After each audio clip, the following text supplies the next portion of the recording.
Waladara bola bali putrane satriya pepethingan dicemplungake ana madyaning kawah Candradimuka sing kondange panase kegila-gila ora mati parandene malah saya sekti ora sirna parandene malah dadi dewasa. Kula jeneng kita kuwi titah, jeneng kita kuwi menungsa cinipta dening Gusti ingkang akarya jagat lantarane ya kuwi bapa kelawan biyung. Bapa ingkang ngukir jiwa raga, biyung ingkang dadi lantaraning dumadi. Dene jejiban utawa kewajiban kita ana ing marcapada ya kuwi sepisan manembah kelawan Gusti ingkang Maha Nasa. Angka 2 sungkem kelawan rama ibumu, angka 3 bekti kelawan gurumu. Dene sak banjure kudu melu rumeksa rahayu lan tentreme jagat sak isine. Oh ngono ya. Lah banjur jenengku sapa? Gandeng jeneng kita mau digodhog ana wisa-wisaning geni Candradimuka. Muga mandi sing dadi ucapku, jeneng kita ndak paringi senjata nama utawa tak paringi jeneng Bambang Wisanggeni. Ora ngerti mbokku jenenge sapa? Tegese kowe ngayawara. Kowe mung bidung rasane Janaka. Janji ora minggat aku tega mecah sirahmu. Apa aku wedi karo kowe? Dingo sing dadi wono. Janaka aja nggih.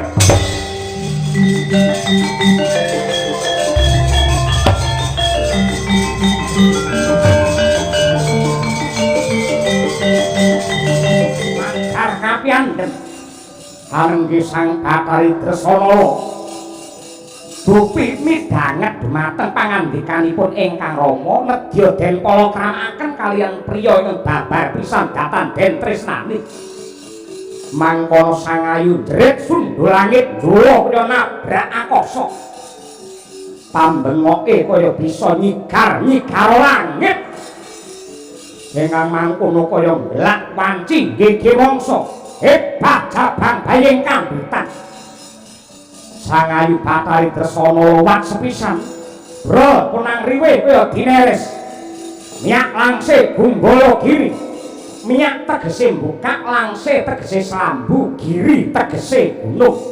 Laire jabang bayi saka gunung sing ana bringosik. Cenger jabang bayi miyos kakung kaya masinangkling.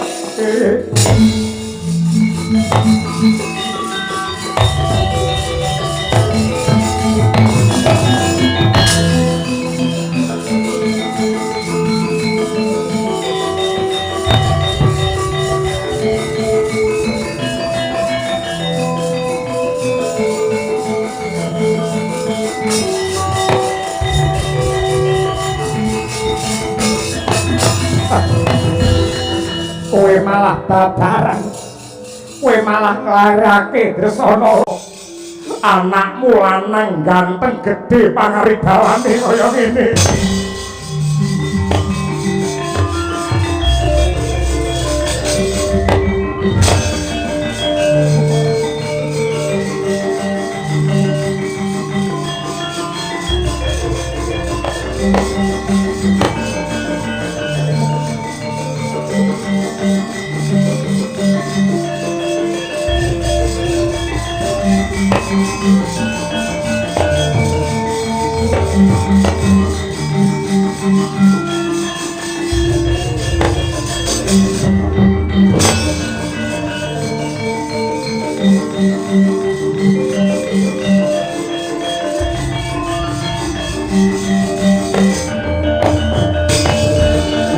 Lakune ngangin kuragrane ngago kura gurnita rek kakiri kiri Bathara Brahma wonten dawuh sang Bathari Permuni sing ndok gendong kuwi sapa? Nun inggih menika putu kula. Atur muni ngobilih Dresana sampun babaran sampun lairan wijil jalu. Lari Palungguhan iki Dresanala mapan ana ngendi? Nembe semaput mapan wonten ing Patenggan. Dewa Srani wonten dawuh. Mumpung Ripalungguhan iki Dresanala ora eling Purwadasena, gendongen bobongen gon mulih ning Tunggul Malaya. Laken dawuh.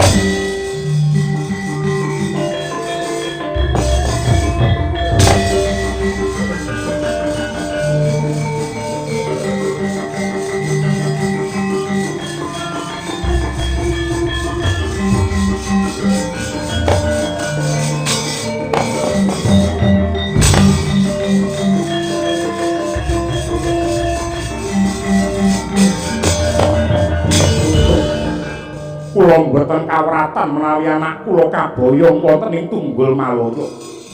Ning lajeng putu kula menika kados pundi menika taksih bayabang ngambetaken katresnanipun ibu. Kowe aja wasu melangkang dadi rasamu. Tetep bakal ndak cedhakake kelawan mboke. Mula kang mangkono bayi kuwi gonre tak gendonge mengko diglo entah karo Dewa Srani kelawan Dresanala. Londi tak jaluk putuku kene Brama. Monggo Bathari.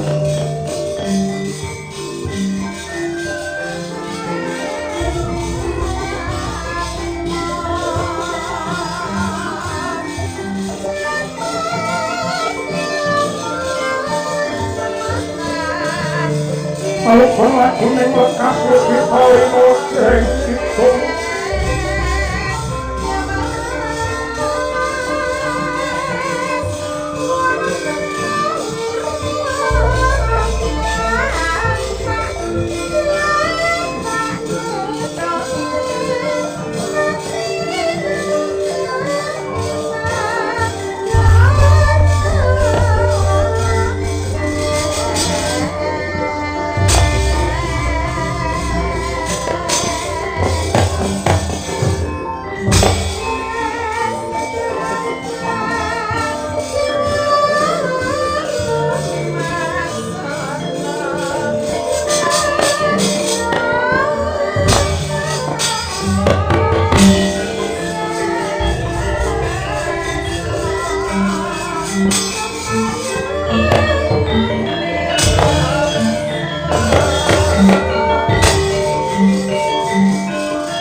gede yang dewasa tanurunga jabang bayi iki mung bakal ngregon-ngregoni. Ya kuwi anakku Dewa Srani anggene pepasihan kelawan Dresanala. Aku ngopeni jabang bayi iki padha karo ngingu wujuding gogor. Yang gede bakal mangan karo aku dhewe. Mula kang mangkono sing gedhe pangapuramu jabang bayi. Swargamu mapan ning Kawah Candra Dimuka jabang bayi.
timbange para dewa lan widodari kahyangan.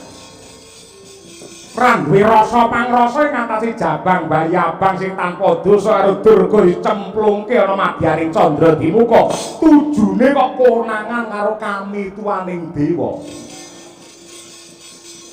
Kami tuwa iki pancen rekoso gaweane Rena-rena gaweane abot dikongkon karo lurah ning bengkoke ning padolan terus si kami tuwa. Muga-muga isih dinangkung dening Hyang Agung. Sobrak golekane tak entase jabang bayi, Mas.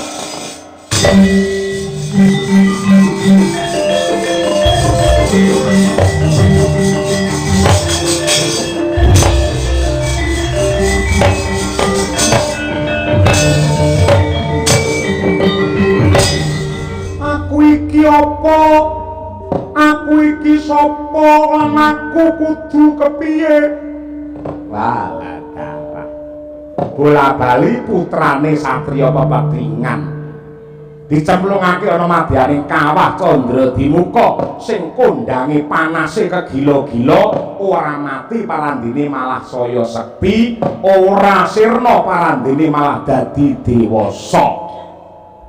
Kula jeneng kita kuwi titah, jeneng kita kuwi manungsa cinipta dening Gusti ingkang akarya jagat. Lantarane ya kuwi bapa kelawan biyung, bapa ingkang ngukir jiwa raga, biyung ingkang dadi lantaraning dumadi.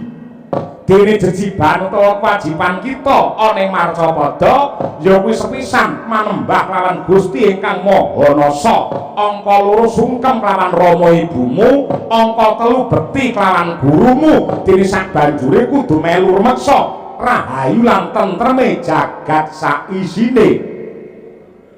Oh ngono ya. Lah banjur jenengku sapa? Ilang kita mau digodhog ana wisa-wisaning geni candra dimuka. Muga mandi sing dadi ucapku, jeneng kita ndak paringi senjata nama utawa tak paringi jeneng Bambang Wisanggeni.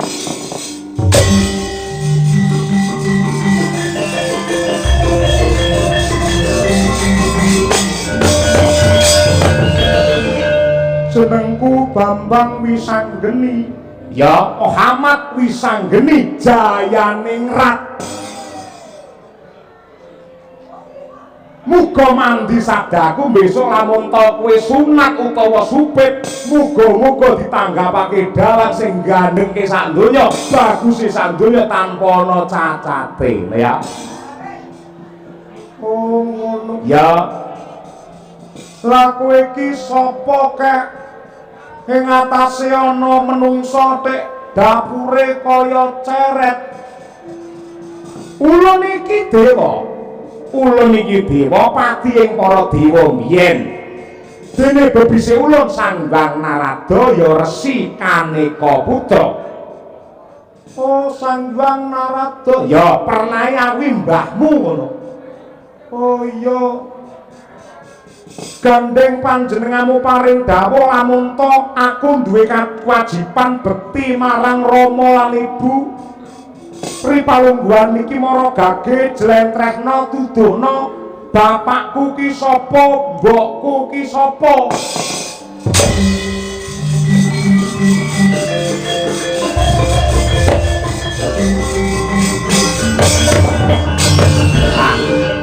Yen jeneng kita pengen ngerti pakmu sapa, mbokmu sapa, kowe madhep mrana. Madhep rene. Ya. Terus sawangen nggih. Ana dewa papat sing ngedhep meja cendhek. Dewa papat ngedhep meja cendhek kae lagi ngopo? Kae lagi domino. Dewa ki nggone kawaskitan, mula kae temonana takonana, pakmu jenenge sapa? Yen nganti ora ngerti, hantemono raine. Ngantem iki piye, Kek? Ngantem ki tangane dikepelke ngene iki, banjur disampluke nggen bathuk des ngono. Ning sak banter-bantere, sak seru-serune, banter-banter Oh ngene. Ya ning kono aja ning dewa ngawur Pak. Karo mbae nek celandakan kaya mangkono. Gage.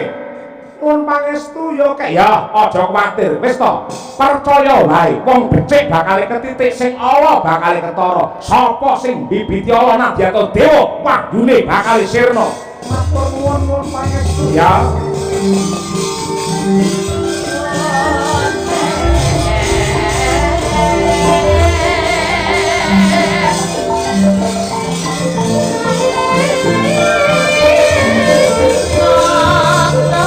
Sambut mari ning kampung putune kandhen bawangi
mengko dhisik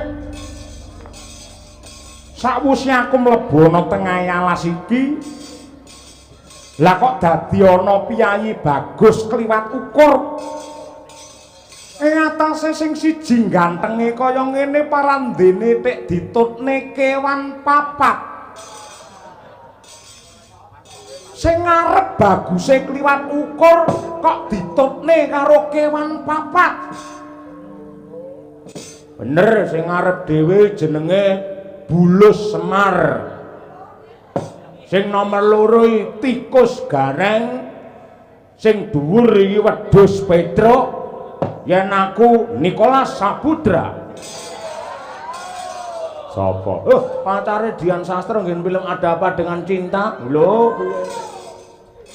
Iya. Sapa sing ngarep iki sapa? Tambuh marang aku jenengku Raden Janaka. Raden Janaka kuwi sapa? Aku bocah kliyang kabur kanginan kandang langit kemul mega ora dadah ora pernah. Jenengku Bambang Wisanggeni. Bambang Wisanggeni. Ya. Ana wigati apa nemoni kelawan aku? Aku goleki bapakku.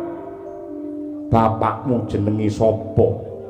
Mau wis tak eling-eling bareng aku ketemu karo kowe kok njur lali yen kekasihmu mau sapa? Aku Raden Janaka. Aku tek lali pakku jenenge sapa? Margage jlentrehna aku kandhanana bapak Wisanggeni jenenge sapa?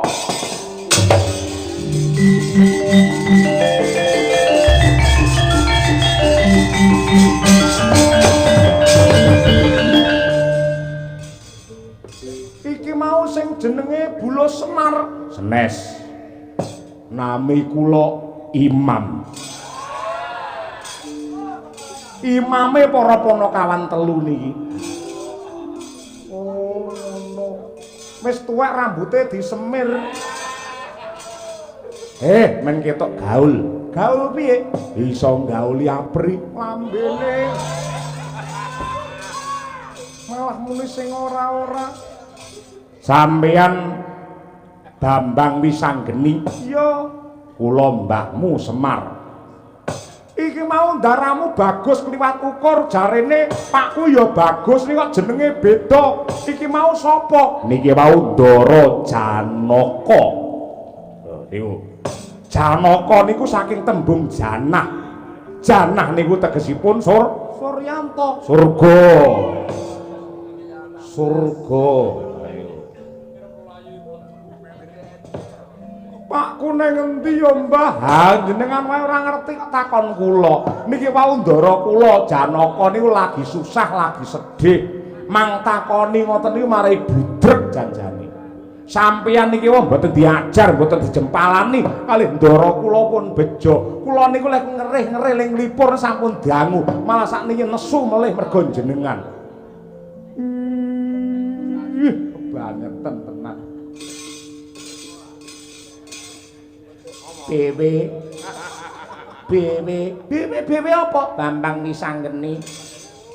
Disingkat lak BW. Lah kowe sapa? Kula NG. NG apa? Nala Gareng. Nika kanca kula mburi nika pinter ngrawit merga nika pancen ngefan kalian NS. Niken Salindri. Narta Sabda ngoten niku. Kula pun gareng kula jane welas kalian jenengan ing ngatasi anak goleki karo pake kudune wong tuane sing goleki. Kula mesake kalian jenengan nggih pripun melih nyatane jenengan pake jenengi sapa wae lali rek.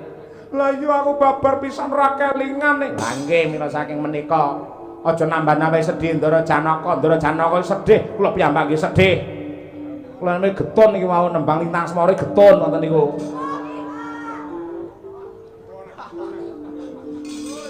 Ya apa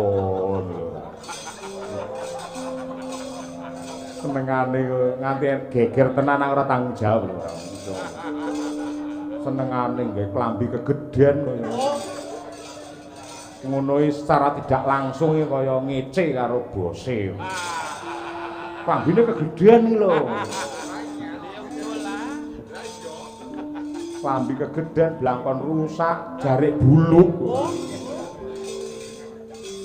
Sapa? Gareng nika lho. Ora kowe iki lho sapa? Oh, taken kula to? Heeh. Nggih, nami kula pun Petruk. Petruk Suragendela. Wah, Suragendela. Nggih, Bangograna. Bangograna. Lincak Semita. Lincak Semita. Mangkok Dikrama. Mangkok Dikrama. Sendok Dimeja. Sendok Dimeja. Angkring. Kowe iki jane wong apa bekakas warung? Mlumpuk nang kene ora. Nggih. Omahmu ndi? Dalem. Omahmu endi? Kula Ngulon. Adosi kula ajeng napa? Pengin endi kula terke? Kula gur mlayu kendaraan 180 kulino kula niku. Ora aku goleki bapakku, aku jane wis dikandhani. Ning bareng adu arep nang kene kok njur lali pakku jenenge sapa? Inisiale napa? Ngarep dhewe hurufe apa? Aku babar pisan ora kelingan. A. Utu. B. Utu. C. Tutu. E. Edi. Ngawut ora. Wong demes anteng kaya ngono iso digarap ya. Salah iki. Ndingi bengi jarer metu pujangana mbak ora. Aku siap ngak-ngek nalika dur brese. Pun mriku kula nggih bingung dhewe ngrasakne jenengan ndara kula nesu sanget nika. Ora takon sing ora mutu ngoten niku. Ndara Wasion Ganiun. Wasion Ganiun, Zamane asline Wasion Ganiun. Kowe sapa? Nami kula Gong BA. BA ki apa? Bakul arit. Sik rane mangiling-iling Pak jenengan sapa lek ponokawan Pak nika telu renek sing telaten Gurupura. Sinten jenenge? Aku babar pisan ra kelingan. Tak pancing. Aku ora nggawa cacing. Tegese tak pancing babakan rembukan kok cacing-cacing ora. Kira-kira pakmu piye dedeke piye? Kok dedeke piye aku ora tau petuk. Mung kondange bapak kuwi bagus. Omahe Jati Malang. Aku ora ngerti omahe ngendi. Seto. Mang cethake wilayahe ngendi, omahe endi, satriya ngendi ngono mang cethake. Aku babar pisan ra kelingan. Lah sampean jenenge ra ngerti, alamate ra ngerti, kene saya bingung. Mergo lek kula melu bingung ngene iki, Ndara kula melu bingung cilaka nih. Wong sak rombongan iso diseneni kalih Ndara Arjuna. Sik. Kowe ngucap apa? Ora sing ngucapke mau apa? Nyebut jenenge Ndara kula. Ndaramu jenenge sapa? Lho wong kondange jenenge akeh. Ya toh? Janaka, Liyane Permadi, terus Kuntadi, Mahabau, Kariti, Kumbang Mara, Kumbang Ali-ali. liyane kuwi sing mau ndok sebut mau sapa? Ora enek ya kuwi tok. Ndara Arjuna. Ha iki. Iki. Sing kok sebut lagi wae lho. Sing ning lambemu ki lho. Sapa? Ayo. Daramu disebut jenenge siji-siji. Siji. Loro telu papat sikil gedruk. Jenenge ndaramu siji. Ndara Janaka. Loro. Ndara Permadi. Telu. Kumbang Ali-ali. Papat. Anaga. 5. Mahabau. 6. Bau mulut. Aja drawanan kaya ngono kowe. Rungokno. Ndasku kocak kok tutuki ngene lho. Rungokno. Ini malah kelingan wong omah aku ngerti ra. Ndara Arjuna lho. Ha iki lho. Iki lho. Sing ning lambemu lho.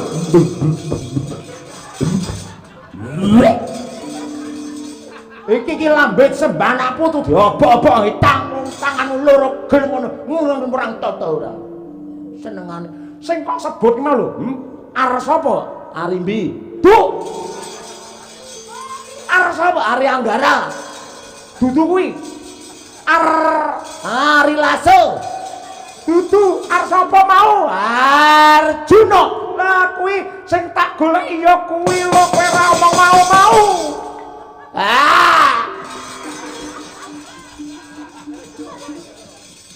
Gus, anu Gus. Opo Bagong? Ya alah nyapa ngerokok ning pinggir kali ngene lho. Satria ngerokok kretek. Njaluk Rasudi. aku nggawa rek. Ora yen dikeki logo Madangkara ya apa wis ngendel-ngendelke. Dadi maneh dicolongi cacah. Goleki Sapa? Ndara Wisanggeni ngaku lamun anake Arjuna. Sapa? Sapa iki kan Wisanggeni lho. Rasa gorono mosok pentas nggo rokok. Tapeke. Iya iya. Kowe ngaku lamun to anake Arjuna. Kowe sing ngukir jiwa ragaku, aku kudu nyembah karo kowe, Bapak. Kusik.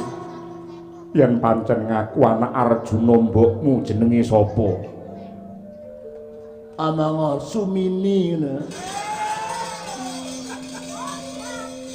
Aku ora ngerti mbokku jenenge sapa. Tegese kowe ngayawara. Kowe mung bidung rasane Janaka. Janji ora minggat aku tega mecah sirahmu. Apa aku wedi karo kowe? Dinga sing dadi kuwono. Janaka ada nggih.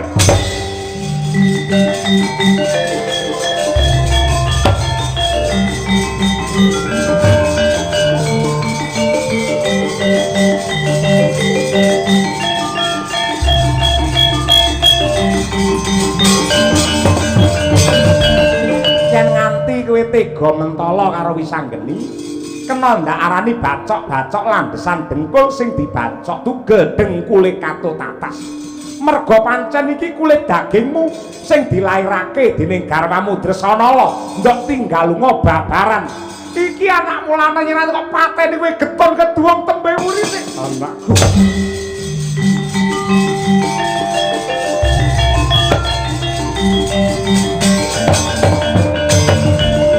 Anakku bocah bagus. Anakku bocah jlunet. Anakku bocah sigit. Jenengku Wisanggeni dudu sigit. Tegese wingi ganteng. Joh. Aku ora entuk nggen Wisanggeni melu banyul. Wedi ngak plinteng ndase ora. Nang ora umun aku. Pripun ta, Den? Bagong, Pripun? iki anakku tenan. Kok iso? Patutan karo mbokne iki ya kuwi Dresanala, ngerti? Kepara nyata.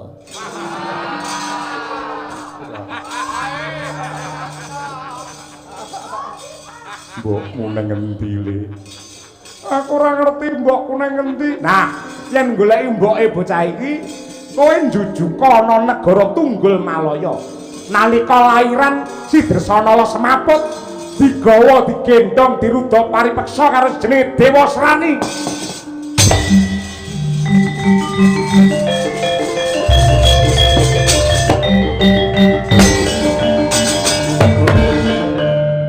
Bila ada uang, bolehlah aku meminjam. Guneman apa ora dong aku? Bila ada uang, bolehlah aku meminjam. Karepmu piye? Ada tidak? Tidak ada. Aku dewa tidak pernah membawa uang kemana-mana. Oleh karena itu, aku tidak akan gugu kepadamu, Bagong. Ketoke lek bahasa Indonesia cah loro apik iki. Maksudi ndak nyuda kawibawanku. Ulun bakal munggah kayangan Ripalungguhan iki. Iso ditaleni bokongku ya ora senengane. Aku arep melu ning Tunggul Malaya. Kae cah loro ngamuk. Aku ya ngamuk. Ya ora.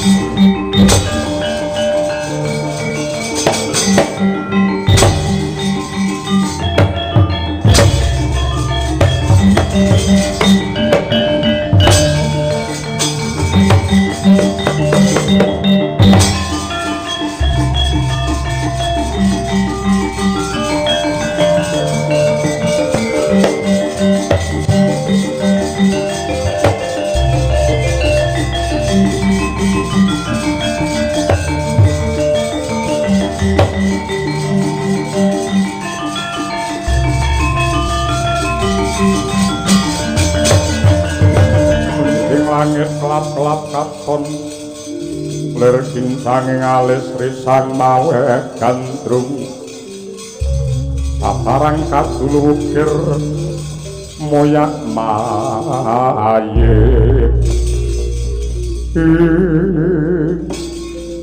Batari Dresanala wis pirang-pirang sasi kowe mapan ana ing Taman Sari Tunggul Malaya kene parandene nadyan mung sak celiraman babar pisan kowe ora gelem nyawang kelawan Dewa Srani. Kowe nampik katresnan par golek sing kaya apa? kowe bakal tiba kebak kamulyan mapan ana kene dadi ibune wong sak negara. Yen kowe isih tresna ngeboti karo Janaka sing kok boti apa? Apa kowe ora ngerti? Kae iki wong ganteng lanang jagat lancuring Madyapada. Kae calone bojone pirang-pirang. Yen kowe gelem dirabi tan urunga, mung arep gegasah batim ngambyarke atimu.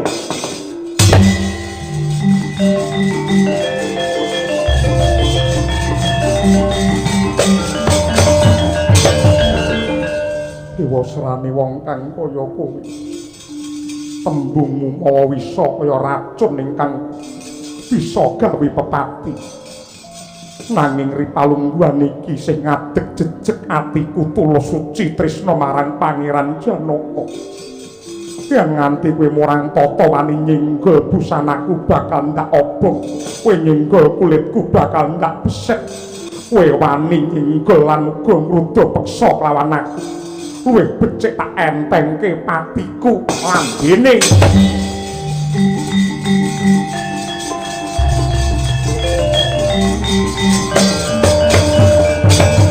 Wadon rawus ra kena gawe becik.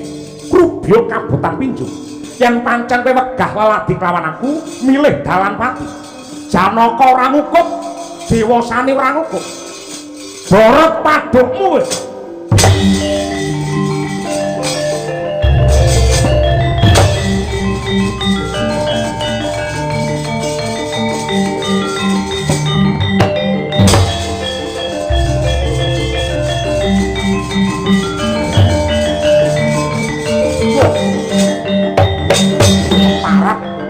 Janaka dasar para nyompo wong lanang bakal tuwuh kaneksane lamun to dijawab bojone dijarak anake ora minggat tibane pusakaku brodol ususmu yen nganti brodol tak tambali nganggo druan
panuwun ingkang tanpa upama Pangeran.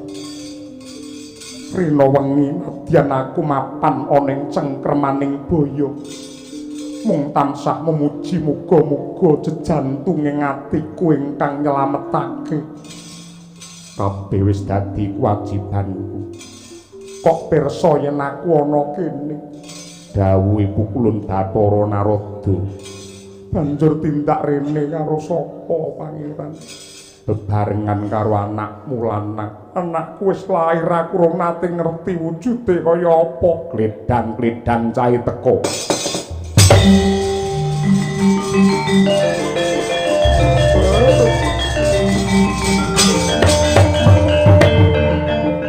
Ora ngira anakku nek gendruke kaya ngene. Kaya Arya mau bengi. Anakku mestine kowe ngelak kene-kene tak miki cah ganteng kene-kene.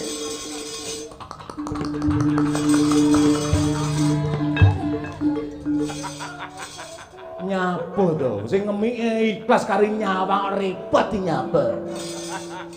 Tak pecah sirahmu kaya ngono. Lah piye iki piye? Dasmu rangi. Uta karo kautan man. Yayi Dresanala, kepiye anakmu lemu kuwi dudu anakmu.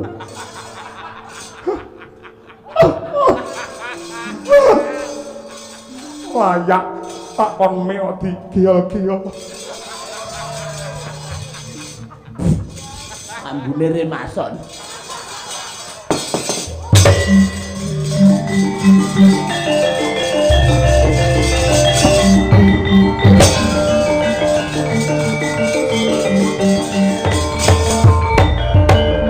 Omawi kenam mestu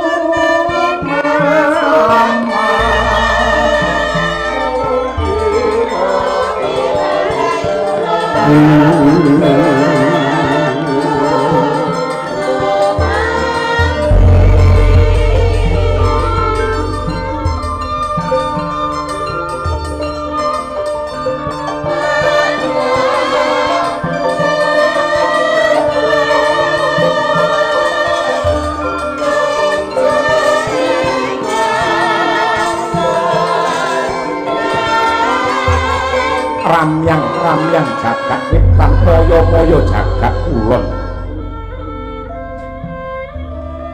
yakti dudu sunari surya candra ndarum yang kartika nanging gemelaring kahyangan ngundarandir bawana ing kahyangan alang-alang kumitir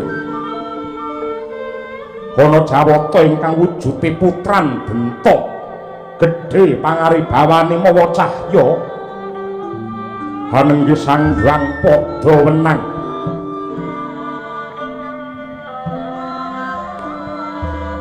ingkang nalika samangke katungka sawanipun ingkang wayah Argadahana nenggih Bambang Wisanggeni ingkang repepeh manembah Manguswapada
niyak ning talaga kadi langit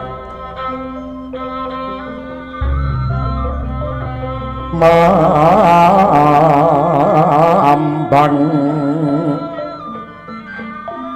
tang pasulan upamaneka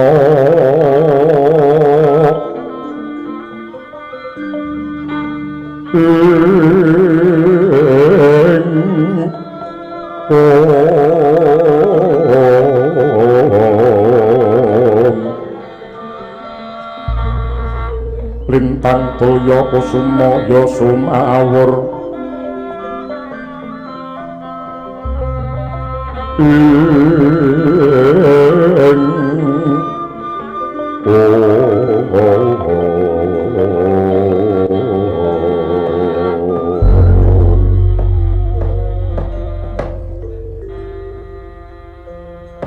Astungkara sidam sekaring bawon langgeng ulun waspadake ingkang munggah ana kahyangan alang-alang kumitir putu ulun Argadahana Bambang Wisanggeni padha winantu Basuki anggenmu prapta kula nuninggih yang ulun awit saking berkah pangestu paduka wilujeng niskalane ring sambika langgen kula sowan sembah pangabekti kula mawantu-wantu konjo sandhap cenila paduka sang adibu kulun.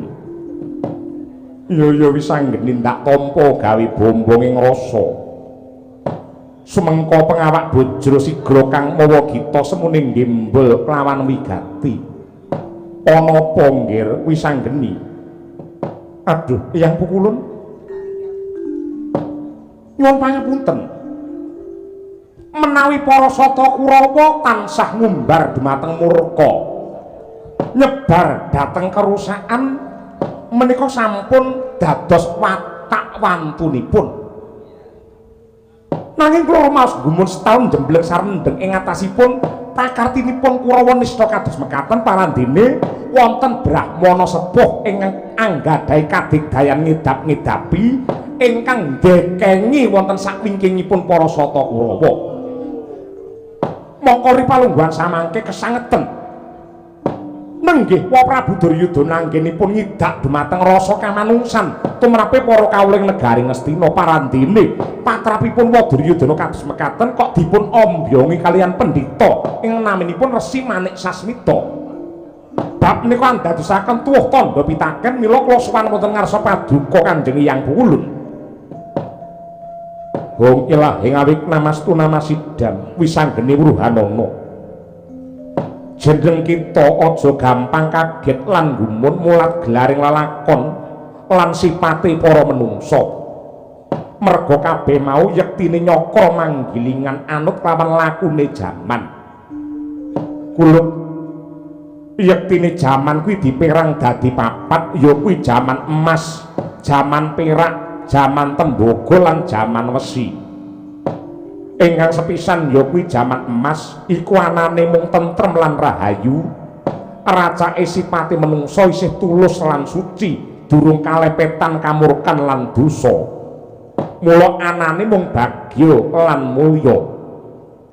Ewadene sakwise jaman emas sumisih ganti jaman perak. Kautaman isih ngrembaka nanging angkara murka nadyan mung sithik wiwit ana. Sakwise sumisih jaman perak banjur ngancik jaman tembaga.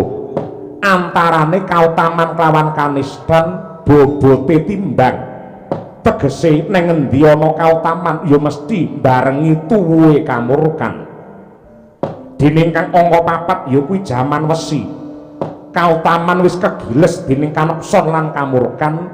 Manungsa ngakune ya mangeran karo Gusti nanging sejatine iki mung dinggi kudung lan amping-amping anggone mangiran marang donya lan derajat pangkate.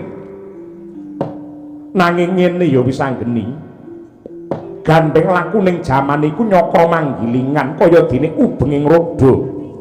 Mula yen jaman wesi wis sumisih bakale bali marang jaman emas meneh ingkang kebak kamulyan. Nadyan to lumakune jaman kaya mangkono yektine kabeh mau gumantung menungsane dhewe. Merga pangeran ora bakal ngowahi lelakone titah yen titah dhewe ora gelem gumregah anggene ngowahi kelawan nasib. Ewadene suwe lan orane lakune jaman papat mau ditemtokake dening titah kari menungsane pengin jagat iki rahayu apa pancen ngejak rusak-rusakan. Sing gunggung kumpule lakune jaman mau diringkes dadi sedina sewengi. Lakune jaman diringkes dadi sedina sewengi tegese yen bengi kahanane saya peteng lan dedet mesti wanci awan enggal tumeka satemah dadine padang teterawangan kebak ing reh kamulyan Wisanggeni. Caritane satriya linoe kang mardi mring kautaman tan pegat mring pangestine ngesti hayuning kayun pinesu apa brata.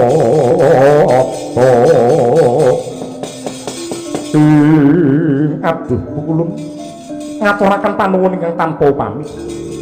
Sedaya dawuh paduka badhe kula ginakaken kinarya garan sarta pepakem anggen kula netepi dumateng kadarmat. Bambang Wisanggeni, ulun wis bisa nggagapi lamun tok adreng lan kenceng tekad anggenmu njejekake adil lan bebener ing negara Ngastina. Mula kang mangkono maju lungguhmu ndak paringi wujute kapika manik drima Tampanana mbok menawa iki bisa dadi lantaran anggenmu ngayomi sagung para kawula dasing mangka negara Ngastina Sanggeni.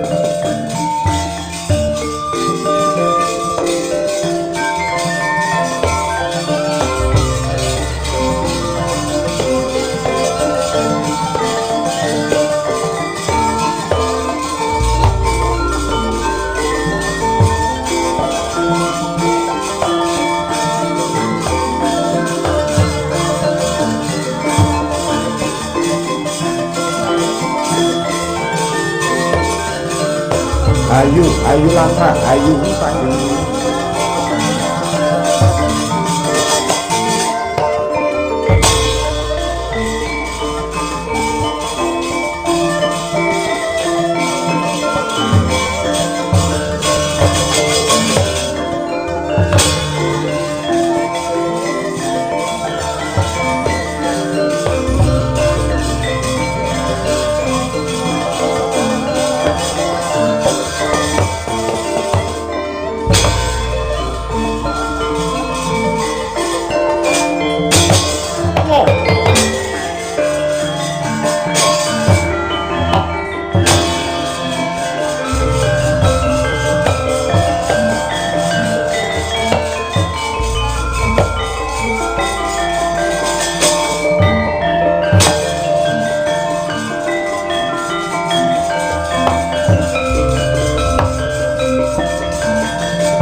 Mangkahan grus-rusa sumbar rindu ketara bumi gunjing ora mudar-mudar ra kapok-kapok kowe Bambang Wisanggeni.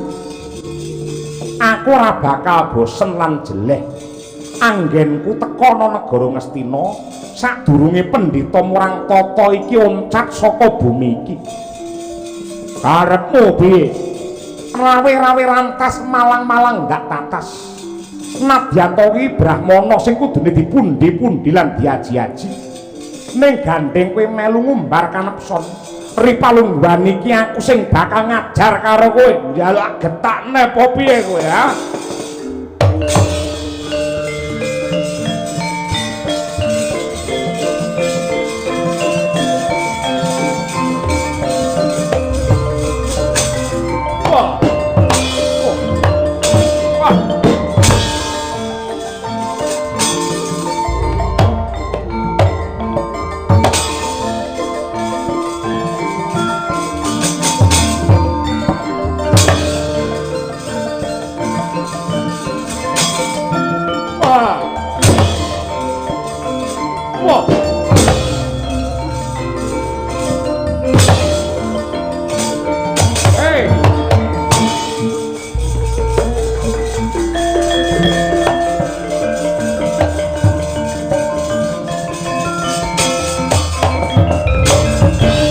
Kono den tandak mustakane nenggih Sang Resi Manik Sasmita dening Bambang Wisanggeni den sampluk mawiyasta ingkang wus ngregem ali-ali Manik Blima mangkono kobar dadi awu babar Sang Hyang Girinata.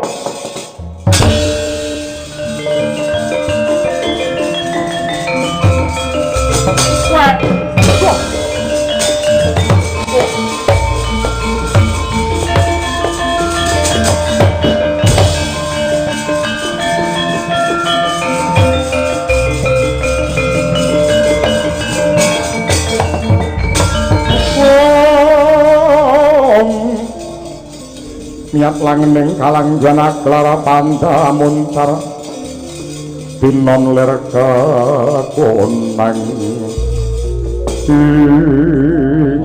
babar pisan ora nduga mana jebul sing ngombyongi lan ndekengi para sata kula malah simbah Bathara Guru. Iya pancen kaya ngono Bambang Wisanggeni lan aja kleru yungkir nadyan kaya ngapa lan kepiye pancen ulun mung bakal ndadar marang ketrimane Bambang Wisanggeni nyibarate kaya wit-witan saya gedhe angin ingkang nempuh bandang anrajang watone oyotan probida kaya tekad santosa hanuju marang rahayu mesti wae trep minangka tandha-tandha karaharjan kaya dene Bambang Wisanggeni. Wis satrepe para kawula ripalungguhan iki sing nangis mbutuhake pengayoman ora ketang mung sak kemprangan dadi ratu ana negara Ngastina dandanana kahanane praja.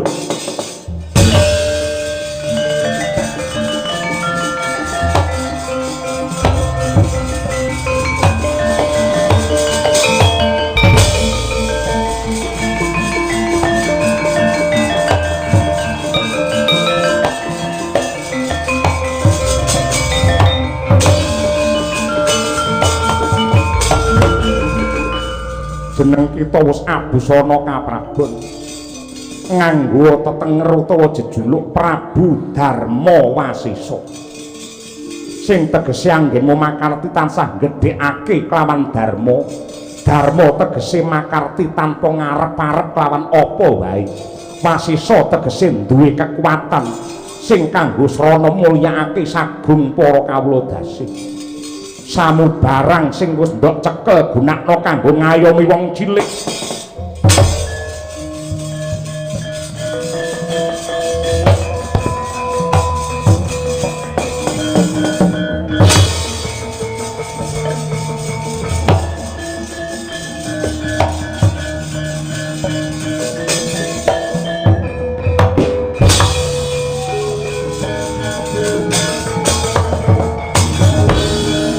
Kono makarti Narendra anyar katon Ngastina Prabu Darma Wasisa yektine nindakaken sama beda dana denda nadyanto sanak kadang yen perlu pepundhen darbe kaluputan yekti kudu pinatrapan paukuman tanpa beda kalian para sata Kurawa Ratu Ngastina Sri Duryudana sedaya den jeblosake pakunjaran dening Sang Prabu Darma Wasisa.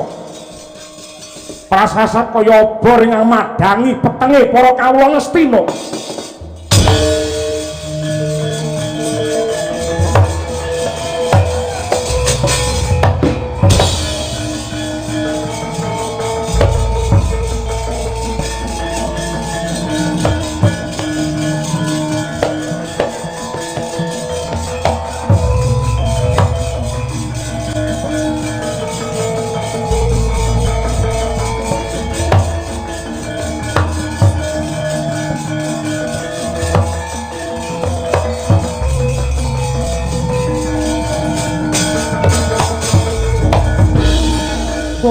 Kumyak suka-suka